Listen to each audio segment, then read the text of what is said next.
Colosenses capítulo 3, versículos 18 al 25. Casadas, estad sujetas a vuestros maridos como conviene en el Señor. Maridos, amad a vuestras mujeres y no seáis ásperos con ellas. Hijos, obedeced a vuestros padres en todo, porque esto agrada al Señor. Padres, no exasperéis a vuestros hijos para que no se desalienten.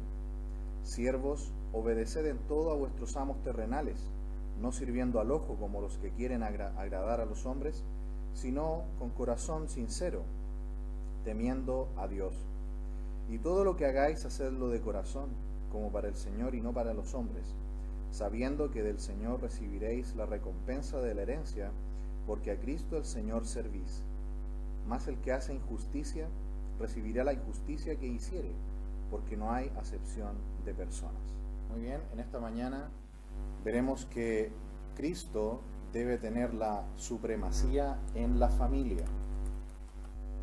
Hemos estado viendo la epístola a los Colosenses, que es una epístola que escribió para combatir una herejía muy peligrosa que se había desarrollado en la ciudad de Colosas y que amenazaba con extenderse a toda la región e infectar a las iglesias. Esta era una herejía que combinaba el paganismo antiguo, el judaísmo, elementos del cristianismo y elementos esotéricos también. Leímos que, por ejemplo, negaban la existencia de un Dios único y verdadero, creador de todas las cosas. Creían en algo así como lo que piensan los gnósticos, de una materia eterna que siempre ha existido, por lo tanto no hay un Dios creador, ¿no? La materia es eterna, piensan ellos, así como algunos científicos en el día de hoy, que hay una materia que siempre ha existido. También creían en la adoración a los ángeles, creían en guardar todo tipo de fiestas y también, y lo más importante, de acuerdo al capítulo 2 y versículo 8, ellos creían en los rudimentos del mundo. En aquel tiempo los rudimentos del mundo era lo que determinaba el destino y, entre comillas, la suerte de los individuos. Eran los planetas, los cuerpos celestes. Creían no en la astronomía, sino que en la astrología, que es diferente. Ellos creían que la alineación de los planetas, la ubicación de las estrellas, determinaba sus destinos aquí en la Tierra. Es decir, era una creencia religiosa, esotérica, pagana. Y todo esto se había introducido en la iglesia. Estaban negando algunos la divinidad del Señor Jesús. Y Pablo tiene que ser muy enfático explicando que Jesús es eterno y que es el creador de todas las cosas y además el salvador de nuestras almas. En el capítulo 1, versículo 14, él dice: en quien tenemos redención por su sangre, el perdón de pecados. También se nos dice en el 15 que él es la imagen del Dios invisible, el primogénito de toda la creación. Luego, en el capítulo 2 y versículo 9, dice: porque en él habita corporalmente toda la plenitud de la deidad y vosotros estáis completos en él, que es la cabeza de todo principado y potestad. Así que Pablo se esfuerza en esta epístola para decir que Cristo es superior a todo y es el preeminente en todo. Y en esta ocasión él va a hablar de que en la familia Cristo debe ser preeminente también. Debe tener la supremacía en la familia cristiana. Desde el capítulo 3 y capítulo 4, él ha comenzado a dar enseñanza práctica, ¿no? Consejos prácticos. Los capítulos 1 y 2 fueron la enseñanza doctrinal, que siempre Pablo hace, ¿no? Siempre una mitad doctrinal y la segunda mitad es práctica. Así que aquí Pablo va a explicar lo que deben hacerse en la familia cristiana, porque él sabe que como la unidad esencial de toda sociedad, la familia puede ser un gran impacto en la sociedad y en el mundo. Si la familia cristiana está bien conformada y se sujeta a lo que la palabra de Dios dice, por supuesto que el testimonio cristiano de la iglesia va a ser más efectivo e impactante para el mundo. Pero si el mundo ve que la familia cristiana funciona igual o peor que el mundo, nuestro testimonio va a estar en duda. Así que si la familia cristiana presenta a Cristo como el supremo, nuestro testimonio va a ser más eficaz. Así que en esta mañana veremos que Cristo debe ser supremo debe ser preeminente en la familia. Versículo 18. Casadas, estad sujetas a vuestros maridos, como conviene en el Señor. No hay duda alguna de que se refiere a mujeres casadas, unidas en matrimonio. La razón de este énfasis es que en aquel tiempo, en el ambiente pagano, las uniones libres eran comunes. La práctica de la fornicación, del adulterio, la práctica de todo tipo de prácticas inmorales era lo común. Por lo tanto, Pablo le habla a la familia cristiana y por eso le llama a la mujer mujer casada. Eso es lo que se espera de la familia cristiana. Una familia con un matrimonio casado. Casadas, mujeres cristianas unidas en un matrimonio a un hombre. Dice aquí, a vuestros maridos, a vuestros maridos. Es importante explicar esta parte porque la palabra marido acá, que se traduce marido, es la palabra griega andros. Andros puede significar varón también, ¿no? Puede significar simplemente un hombre. Pero esta pequeña palabra, idios, que está en el griego también allí, significa a sus propios maridos, ¿no? Hay un elemento ahí que es posesivo. Por lo tanto, aunque dijera a su propio hombre, se entiende que es su esposo, ¿no? En Efesios capítulo 5 también está la misma expresión, a sus propios maridos.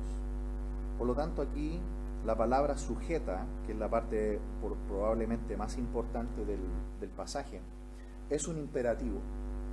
Se pide que la esposa esté sujeta no a cualquier varón. La esposa está sujeta solamente a su propio marido.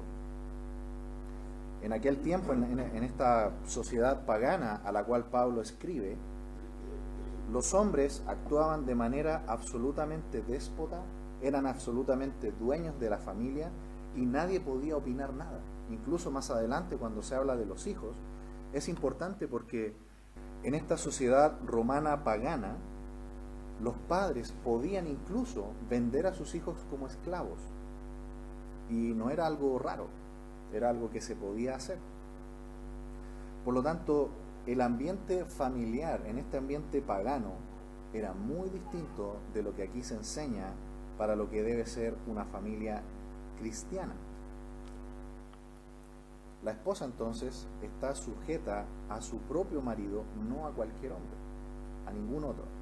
El término sujeta allí es un término militar que se usa para las filas de los soldados y está en modo imperativo, es decir, es una orden dada a las casadas con relación a sus esposos. Y no es una señal de inferioridad, como en el mundo actual se piensa, ¿no? Sino que es un rol. El rol del esposo, como veremos también, es de mayor responsabilidad y de mayor peso delante de Dios porque Él dará cuenta por toda su familia.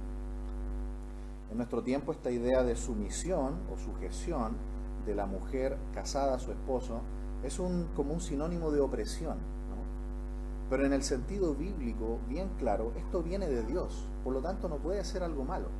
¿Qué significa entonces? Si nosotros vamos con cuidado a la Escritura, vamos a ver que incluso dentro de las personas divinas, en la Trinidad, hay sujeción. El Señor Jesucristo, cuando vino a este mundo, Él decía constantemente que el Padre ama al Hijo, ¿recuerdan? Y el Hijo ama al Padre. Y se dice constantemente que el Hijo vino sujeto al Padre para poder lograr el plan de salvación. El hacer tu voluntad me ha agradado. Vine a hacer tu voluntad, no la mía. Constantemente el Señor dice eso. Por ejemplo, veámoslo en Juan, capítulo 10, y versículo 30. El Señor, luego de hablar de toda su labor, de todos sus trabajos, Él dice, yo y el Padre, uno somos. Uno somos.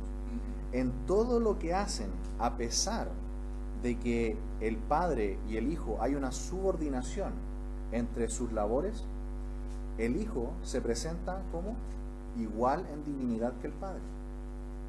Es decir, Él siendo Dios, se somete a su Padre. Y luego en el capítulo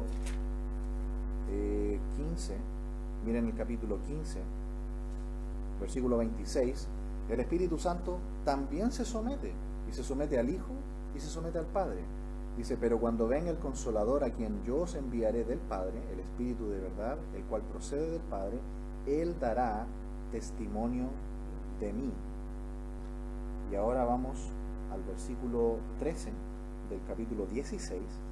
Dice, pero cuando venga el Espíritu de verdad, Él os guiará toda la verdad, porque no hablará por su propia cuenta, sino que hablará todo lo que oyere y os hará saber las cosas que habrán de venir. ¿El Espíritu Santo se sujeta o no? El Espíritu Santo se sujeta al Padre y al Hijo. Si Jesús hubiera hecho su propia voluntad, ¿qué hubiera pasado? Habría sido un pecado y un fracaso, ¿no? Y no se habría hecho el plan de salvación. En cambio, Jesús siempre hizo la voluntad del Padre, siempre fue obediente al Padre, y por eso es que hoy día nosotros somos salvos y vamos al cielo. Así que Jesús estaba de acuerdo con la voluntad del Padre, jamás se oponía a Él ni lo contradecía, y todo lo hizo voluntariamente. Se nos dice incluso que con gozo fue a la cruz. De modo que la sujeción no es un elemento de inferioridad, sino de diferentes roles para que algo funcione. Y en la Trinidad hay una sujeción entre las tres personas divinas, y la Trinidad funciona santamente y perfectamente. Así, de este modo, llegando a lo que es el matrimonio, vemos en la palabra de Dios que Dios creó a la mujer para el hombre y no al hombre por causa de la mujer. Así lo explica Pablo en Corintios, ¿recuerdan? Se nos dice que Dios creó al varón y dijo, no es bueno que el hombre esté solo, le haré ayuda idónea para él. Así que el matrimonio, la mujer, fue creada para completarlo, para ayudarlo, para que así logren juntos los propósitos que Dios les ha dado en la vida. Y así la esposa entonces es un complemento, es una ayuda para que el plan de Dios se cumpla. Dios le ha dado al hombre un rol diferente de esposo, y el de la esposa es el de ayudar, de facilitar para que los propósitos de Dios se cumplan en la familia. Veamos un ejemplo. Proverbios capítulo 1, versículo 8. Vemos que el matrimonio entonces es un equipo, los dos trabajan juntos, se ayudan mutuamente, la esposa es una ayuda idónea, Dios le ha dado la mayor responsabilidad al esposo, y aquí vemos un ejemplo. Proverbios 1.8 dice, oye, hijo mío, la instrucción de tu padre, y no desprecies la dirección de tu madre. Ambos padres deben educar a los hijos, ¿cierto?, en las cosas de Dios, en las cosas espirituales. Y aquí dice que el padre debe instruir al hijo, es decir, el papá es el responsable delante de Dios por enseñarle la Biblia a los niños en el hogar, ¿sí? ¿Y qué hace la madre? En la segunda parte lo dice, dirige. La madre puede enseñar también la Biblia, pero su rol principal es dirigir a los hijos. ¿En qué? En la enseñanza bíblica. Si los dos hacen su labor, hacen su parte, vamos a tener hijos que van creciendo a la sombra de la palabra de Dios, ¿sí? Si el padre no enseña nunca la Biblia a sus hijos, va a haber un problema, no solamente con el hijo, sino en toda la familia. Y va a haber un problema de mediano y de largo plazo. Pero ¿qué pasa cuando el padre enseña fielmente a los hijos la Biblia en el hogar? ¿Y qué pasa cuando la madre viene y marca la dirección de la enseñanza del padre? Tenemos allí un esposo cumpliendo su rol y una esposa sujeta al Señor y a su marido, ¿se fijan? Ahí vemos un ejemplo de una madre también que lamentablemente destruye la enseñanza bíblica. Hay versículos muy duros, ¿no?, sobre todo en Proverbios, como aquel que dice que la mujer sabia edifica su casa, pero la necia con sus manos lo destruye.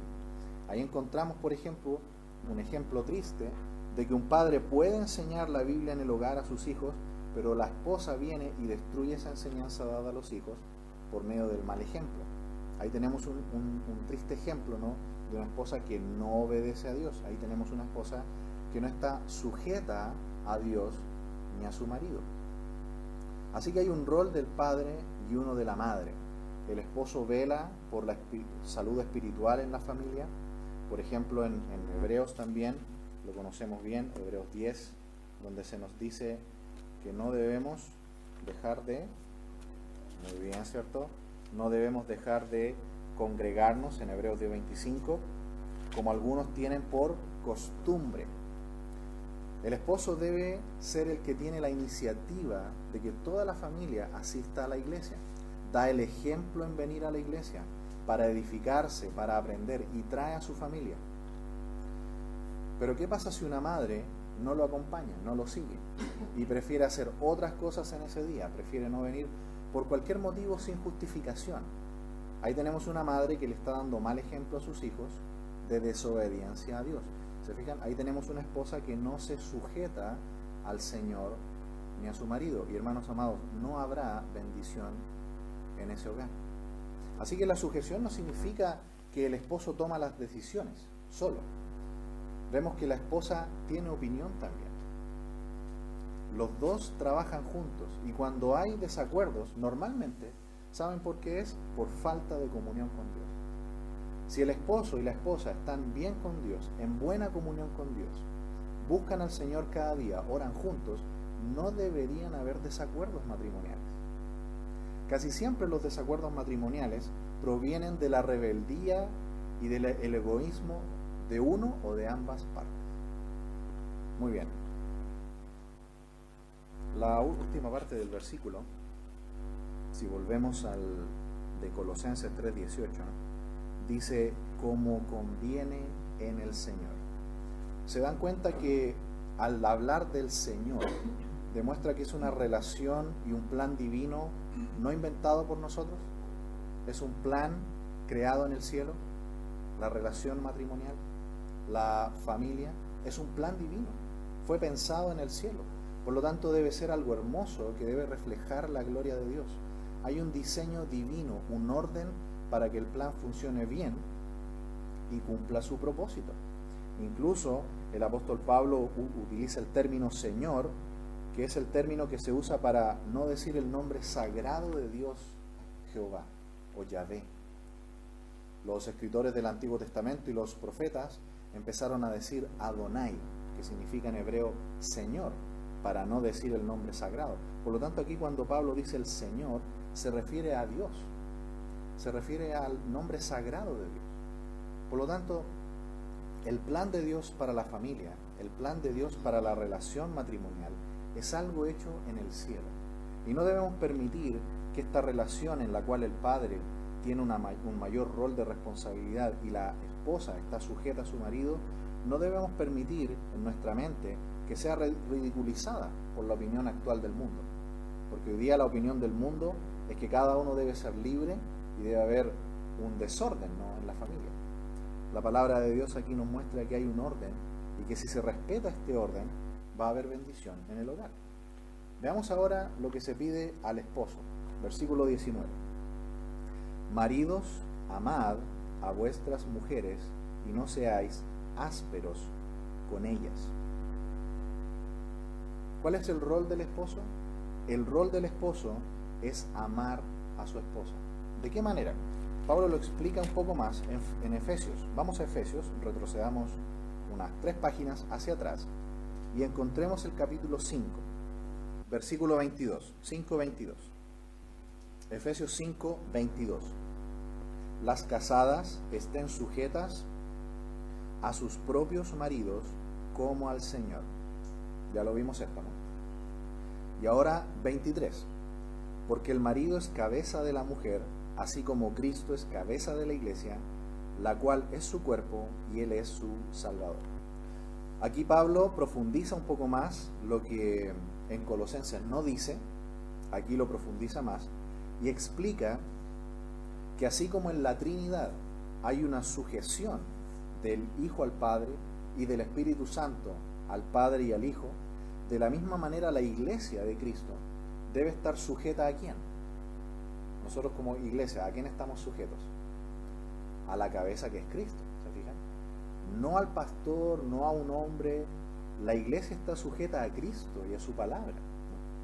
Y de la misma manera entonces, en la familia, en el matrimonio, el esposo es la cabeza de la familia. y la esposa está sujeta a su esposo de la misma manera que la iglesia a Cristo. ¿Qué es lo que le da la cabeza de la iglesia, que es Cristo, a la iglesia, al cuerpo? Le comunica la vida, ¿no? Le comunica la vida. ¿Y la labor del esposo cuál es? Comunicarle amor.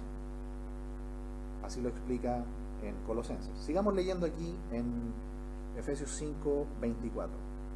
Así que, como la iglesia está sujeta a Cristo, así también las casadas lo estén a sus maridos en todo. Maridos, amad a vuestras mujeres, ¿cómo? Así como Cristo amó a la iglesia y se entregó a sí mismo por ella, para santificarla, habiéndola purificado por el lavamiento del agua por la palabra, a fin de presentársela a sí mismo una iglesia gloriosa, que no tuviese mancha, ni arruga, ni cosa semejante, sino que fuese santa y sin mancha. Así también los maridos deben amar a sus mujeres como a sus propios cuerpos. El que ama a su mujer, a sí mismo se ama, porque nadie aborreció jamás a su propia carne, sino que la sustenta y la cuida, como también Cristo a la iglesia, porque somos miembros de su cuerpo, de su carne y de sus huesos. Por esto dejará el hombre a su padre y a su madre, y se unirá a su mujer, y los dos serán una sola carne. Grande es este misterio, mas yo digo esto respecto de Cristo y de la iglesia. Por lo demás, cada uno de vosotros ame también a su mujer como a sí mismo, y la mujer respete a su marido. ¿Cómo debe amar entonces, de acuerdo a Efesios 5? ¿Cómo debe amar la esposa a su esposa? De la misma manera que Cristo amó a la iglesia. ¿Cómo lo hizo? Sacrificialmente. Sacrificialmente. Negándose a sí mismo, dejando de lado sus derechos y sus intereses, Cristo dejó todo y fue a la cruz. Y murió por la iglesia.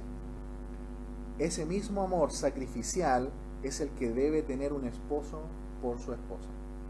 Cuando un esposo ama de esta manera a su esposa, la esposa no debiera tener ningún problema tampoco en sujetarse a su esposo. Y sabemos que ahí es donde viene el problema, cuando las dos partes no están cumpliendo su rol. Pero si ambos lo hacen, obedecen a la palabra de Dios, vamos a tener una familia que muestra al mundo la supremacía de Cristo. No seáis ásperos con ellas. El trato debe ser con dulzura, que es lo contrario a la aspereza. El trato debe ser cariñoso, debe ser tierno, debe ser amable. Eso es lo que se nos pide a los esposos. Versículo 20. Va a entrar Pablo ahora a hablar acerca de los hijos. En el matrimonio hay un orden, hay una sujeción de la esposa al esposo, pero también hay una sujeción de los hijos, ¿a quiénes? A los padres. ¿Se fijan que hay un orden? Hay una sujeción, hay una dependencia. Verso 20. Hijos, obedeced a vuestros padres, porque esto agrada al Señor. ¿Cuál es el camino de los hijos? ¿O cuál es la labor de los hijos? Es obedecer a sus padres. De la misma manera que una esposa casada no tiene que sujetarse a ningún otro varón, de la misma manera los hijos. Los únicos que pueden disciplinar, corregir a sus hijos son sus padres, nadie más. Aquí tenemos también un asunto que en la actualidad los padres tienen que revisar, ¿no?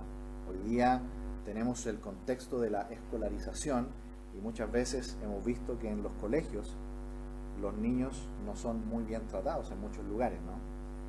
Bueno, aquí es importante que los padres vean que solamente ellos pueden tener que ver con la disciplina y con la corrección de sus hijos.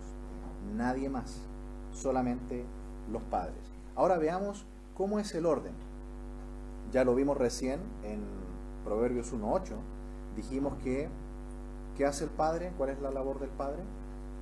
Enseñar a los hijos la palabra, y la labor de la madre es dirigir en ese mismo sentido. Así que la labor de los padres es enseñar a sus hijos la palabra de Dios. Si no, van a ocurrir algunas consecuencias. Mire conmigo Proverbios capítulo 10, verso 1. El hijo sabio alegra al padre, mas el hijo necio es tristeza de su madre. capítulo 13 de Proverbios, verso 1. El hijo sabio recibe el consejo del padre, mas el burlador no escucha reprensiones. Y así podemos ver muchos más donde cuando no se cumple la enseñanza de la palabra de Dios a los hijos, hay esas consecuencias. Si retrocedemos también a Efesios, capítulo 6, mire conmigo capítulo 6, volviendo solamente unas 2 páginas. En Efesios capítulo 6, Pablo, como siempre, amplía un poco más lo que dicen Colosenses de la siguiente manera: hijos, obedeced en el Señor a vuestros padres, porque esto es justo. Honra a tu padre y a tu madre, que es el primer mandamiento con promesa, para que te vaya bien y seas de larga vida sobre la tierra. Y vosotros, padres, no provoquéis a ira a vuestros hijos, sino criadlos en disciplina y amonestación del Señor. En el versículo 1, la palabra griega que aparece allí para padres es diferente a la palabra del versículo 4. Para nuestro idioma no parece haber diferencia, pero la palabra del capítulo 6, verso 1, es goneusin, que significa progenitores, es decir, padre y madre, ¿sí?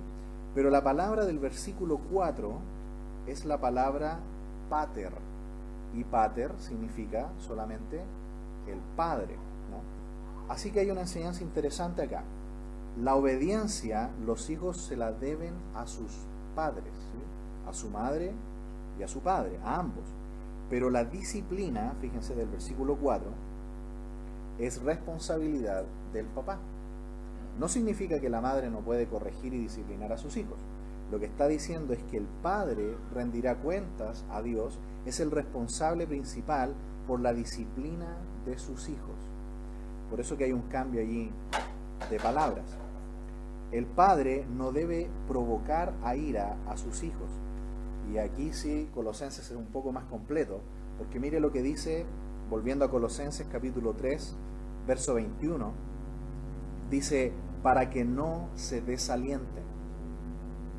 Los padres solamente tienen el pleno derecho de disciplinar y corregir a sus hijos, nadie más. Esto incluso, hermanos amados, para que lo piensen y lo conversen en familia, la disciplina y la corrección de los niños no es de los abuelos, es solo de los padres. No, hay un tema también para que lo conversen y lo vean. ¿Para qué? Para que no se desalienten. Muchos padres, cuando abusan de su rol de corregir, de disciplinar, con medidas disciplinarias totalmente exageradas, autoritarias y fuera de la proporción, es cierto, los padres lo pueden hacer, pero va a haber una consecuencia. Los hijos pueden desalentarse. La disciplina debe ser justa, la corrección debe ser justa. Y si se hace con amor, va a ser eficaz. En la epístola de Santiago se escribe que en la ira de los hombres no obra la justicia de Dios. En la ira de los hombres no obra la justicia de Dios. Cuando un hijo recibe disciplina y corrección de parte de sus padres y los hijos sienten que fue una descarga de ira y de enojo y no una demostración de amor, los hijos van a crecer con serios problemas. Y como dice aquí, se van a desalentar. Los padres de alguna manera reflejan la persona de Dios a sus hijos. Y es muy importante que en la corrección ellos sientan que sí, hay corrección, duele, no es agradable, la disciplina nunca gusta, pero cuando los hijos sienten que es con amor, ellos la van a recibir bien. Porque al final, como dice también la epístola a los Hebreos en el capítulo 12, la disciplina al principio no es recibida con mucha alegría, pero después produce gozo cuando es bien realizada. Muy bien, hemos visto entonces hasta aquí el rol en el matrimonio, en el versículo 18.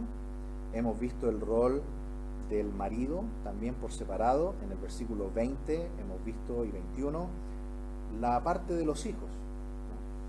Los padres deben enseñar la palabra de Dios a los hijos. El papá es el responsable delante de Dios por enseñar la Biblia a sus hijos. La madre de marcar la dirección, de acuerdo a Proverbios 1:8. Y la disciplina, ambos la pueden realizar, pero quien va a responder, quien va a dar cuentas al Señor por ella, es el padre, ¿no? El papás, debe ser realizada con amor y buscando la corrección. Nunca como una explosión de ira, como un desato de ira, como lamentablemente muchas veces ocurre, ¿no? Muchas veces la corrección y la disciplina que se le da a los hijos es cuando el padre o la madre explotan ya de la paciencia, ¿no? Por eso la disciplina debe ser pronta, inmediata, para que de esta manera los hijos vayan aprendiendo lo que es la obediencia. Porque como vimos solamente en 2 versículos hay en Proverbios, un hijo cuando grande puede llegar a ser un necio por falta de disciplina cuando eran pequeños. Versículo 22 de Colosenses 3. Siervos, obedeced en todo a vuestros amos terrenales, no sirviendo al ojo como los que quieren agradar a los hombres, sino con corazón sincero, temiendo a Dios. Los esclavos en aquel tiempo también eran parte de las familias romanas. En aquel tiempo los esclavos eran comprados en la plaza de las ciudades. Era una práctica lamentable, que hoy día en algunos lugares del mundo todavía existe, pero prácticamente ya se ha erradicado donde había. Como decíamos también al principio, muchas familias de contexto pagano podían incluso vender a sus hijos y podían ser esclavos. Este versículo no está apoyando la esclavitud. La fe cristiana no lo hace. Lo que está diciendo es que en aquel tiempo era una realidad y que si había esclavos o siervos en los hogares, debían estar obedientes a sus amos terrenales. Muchas veces estos siervos, uno se los imagina que vivían en condiciones deplorables, y no era así, porque de hecho, cuando llegaba el año en que podían ser liberados los esclavos, recuerdan que muchos esclavos querían quedarse con sus familias, porque el trato era cordial, era amable, y según la ley, el dueño de casa debía perforar el lóbulo de la oreja derecha del esclavo, como una marca de que ese esclavo seguía viviendo con esta familia, pero era un esclavo voluntario, era un esclavo por amor, ¿no? Y esto incluso está aplicado al Señor Jesús en un salmo mesiánico donde dice, horadaste mis orejas, ¿no? Porque hay 2 tipos de esclavos, está el esclavo voluntario y está el esclavo obligado, ¿sí? El Señor Jesucristo es el máximo ejemplo de siervo voluntario. Él vino voluntariamente y dice que el Padre le horadó la oreja derecha, ¿no? De manera simbólica. El Señor vino a este mundo, vivió perfectamente, santamente, fue obedientemente y con gozo a la cruz y murió, derramó su sangre preciosa en la cruz por nosotros y lo hizo voluntariamente. Fue un siervo voluntario. Aquí a los siervos se les pide que sean obedientes a sus amos terrenales. Tenemos el caso de la epístola a Filemón, donde Onésimo era un esclavo que había huido de su casa, ¿no? De su amo, y se había encontrado con Pablo en Roma, y por el testimonio de Pablo y la predicación de Pablo, Onésimo se convirtió a Cristo. ¿Y qué le pide Pablo a Onésimo? Que vuelva, que vuelva.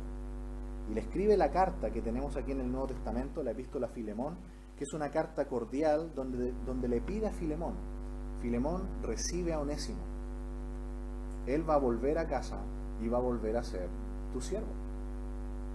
En todas nuestras relaciones personales, ya sea familiares o seculares, porque aquí uno puede hacer la aplicación con respecto al trabajo secular, debemos tener una actitud cristiana que adorne el nombre de Cristo. Con nuestros jefes terrenales, ¿cómo es nuestra actitud? ¿Cómo es nuestro comportamiento? Aplicando este versículo 22, entendiendo que no somos esclavos, pero sí tenemos jefes terrenales con nuestros trabajos, se nos pide entonces que como hijos de Dios debemos dar un buen testimonio. Debemos adornar en todo a Cristo y que ellos vean, esta persona es diferente, tiene una actitud diferente y trabaja mejor que todos los demás. Así debe ser el testimonio de los cristianos en el mundo y en la familia. Verso 23. Y todo lo que hagáis, hacedlo de corazón como para el Señor y no para los hombres. todas las relaciones que hemos visto acá en la familia, los siervos en aquel tiempo eran como parte de la familia también, debe ser hecho como para el Señor. Es decir, ¿cómo podemos lograr que nuestras relaciones no se vuelvan algo molesto, desagradable? Dice aquí, háganlo como para el Señor. Y va a tomar un nuevo sentido. Cuando nosotros hacemos cualquier cosa, si lo hacemos para el Señor, nuestra perspectiva va a cambiar. Y lo vamos a hacer de otra manera. Vamos a darnos cuenta, el Señor me pide que yo sea así con mi esposa. El Señor me pide así que yo sea así con mi esposo. El Señor me pide a mí que obedezca a mis padres. ¿Se fijan que cambia la perspectiva? Si lo hacemos para el Señor, lo vamos a hacer con gozo. Pero dice, pero háganlo de corazón, buscando agradar al Señor. Versículo 24, sabiendo que del Señor recibiréis la recompensa de la herencia, porque a Cristo el Señor servís. En el fondo, cuando nosotros hacemos toda esta labor, que yo sé que es muy cansadora para los que tienen aquí bebés pequeños, ¿no? Es una labor tremendamente cansadora, ¿no? Cuidarlos, no dormir en la noche y todo eso, ¿no? Dice aquí, háganlo como sirviendo al Señor. Y van a ver que una nueva perspectiva se abre. Van a ver que ese gozo va a nacer. Porque en el corto plazo no renta mucho. Es una labor muy sacrificada, ¿no? Pero cuando esos niños son grandes, y dicen, gracias mamá por todo lo que hiciste. Gracias papá por todos esos desvelos. Al hacerlo para el Señor, la perspectiva va a cambiar. Y dice que recibiremos un premio, una recompensa en la presencia del Señor cuando Él vuelva por nosotros. Termina Pablo con una advertencia, ¿no? En el versículo 25. Mas el que hace injusticia recibirá la injusticia que hiciere, porque no hay acepción de personas. Cuando dice más el que hace injusticia, ¿a qué se refiere?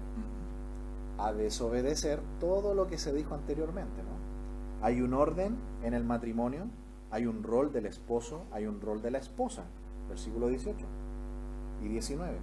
Hay un rol de los hijos, verso 20 y 21. 22. Hay un rol nuestro que lo podemos aplicar a nuestras relaciones seculares, con nuestros jefes, con nuestros ambientes de trabajo. Si nosotros hacemos injusticia, es decir, hacemos lo contrario a lo que se nos pide acá, ¿qué dice? Vamos a recibir la injusticia de vuelta. Va a haber consecuencias si no respetamos el orden establecido por Dios. Si los esposos no aman a sus esposas con el mismo amor que Cristo amó a la iglesia. Si las esposas no respetan a sus maridos como la iglesia se sujeta a Cristo. Si los hijos no obedecen a sus padres. Si los padres no disciplinan y corrigen a sus hijos. Y si tenemos malas relaciones laborales en nuestro ambiente secular. Pero si lo hacemos, dice allí, recibiremos la recompensa. Hemos visto en esta mañana que Cristo debe ser preeminente en la familia. Si en la familia cada uno hace su rol, va a haber bendición. Si desobedecemos a los roles que el Señor nos ha dado, no va a haber bendición. Van a haber consecuencias malas al mediano y al largo plazo. Es mucho mejor reflejar a Cristo en nuestras vidas. Recordemos, hermanos amados, que el matrimonio debe ser una expresión visible de la relación de Cristo y de la iglesia. Si lo hacemos, va a haber gloria para Dios y nuestro testimonio cristiano va a ser más eficaz hacia el mundo. Oremos.